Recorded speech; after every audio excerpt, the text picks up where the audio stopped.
the book was originally planned as a more existential look at what it means to be human in today's world of work.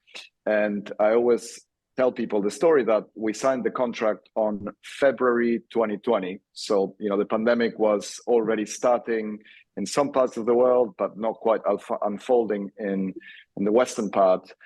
And then I've written this book during the 2-year period of isolation that most people experience in lockdowns and confines and being quite detached from in-person interactions with others and under the heavy influence of the algorithms and AI.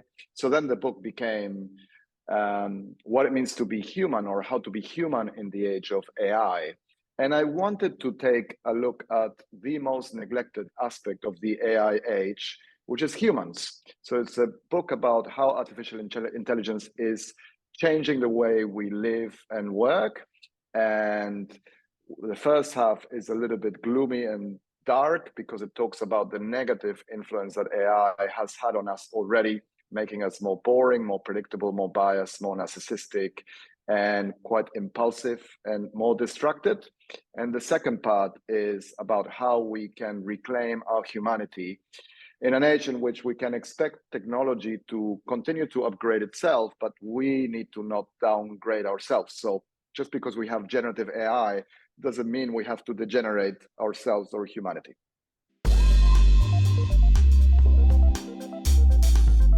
Yes, and I reminded myself to show it because I have it here. Yes, and I think beautiful. the main reason to buy it is that it's actually not very long. It's written for the AI age, and knowing there's a whole chapter on distraction and lack of focus, knowing that people hardly read these days, especially if it's very long. So it's a very quick read.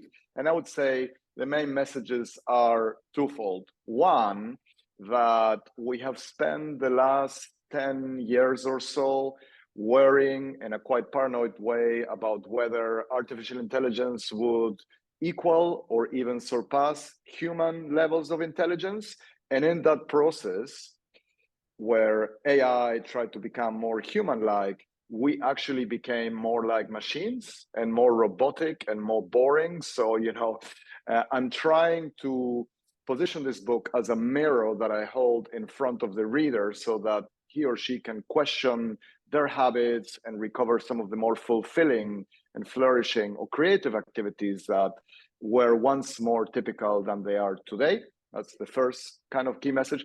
And the second one, I would say, is that even though we have seen a lot of examples where AI has broken bad and algorithms have gone rogue in a way, actually, we may just maybe have invented something that has the potential to debias systems and organizations. So humans are biased by design. If you show me a human, I know there is a biased creature there, but maybe part of this extension of human intelligence, which is AI, has the ability to actually identify some of the hidden dynamics that underpin social relations and group relations at work. So imagine that this could be a tool that is like an X-ray machine that enables us to go into organizations and actually identify the gap between what people actually, the value they create or what they deliver, and how successful or how rewarded they are in that organization. So, I'm trying to raise awareness as to the opportunity to use this tool to debias systems and organizations, including, by the way, improving diversity and inclusion.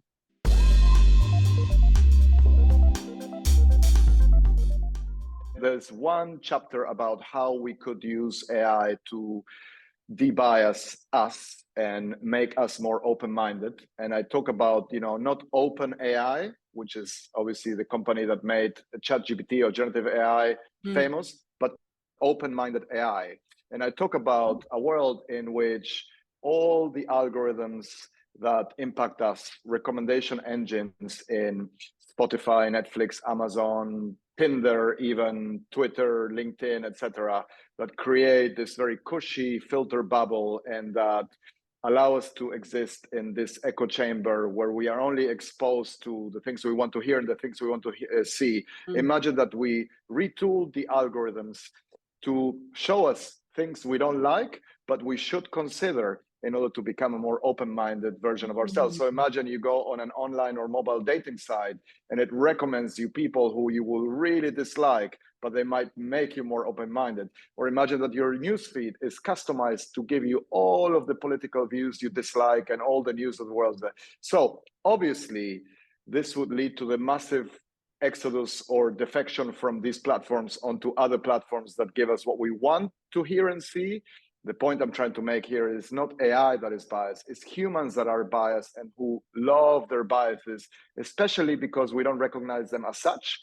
95% of humans see themselves as open-minded, and typically that leads to them hanging out with people who are exactly like them and increasingly becoming more tribal and polarized. So that, I try to show how as AI resembles us more and more, we dislike it more precisely because it augments or reflects our least desirable features.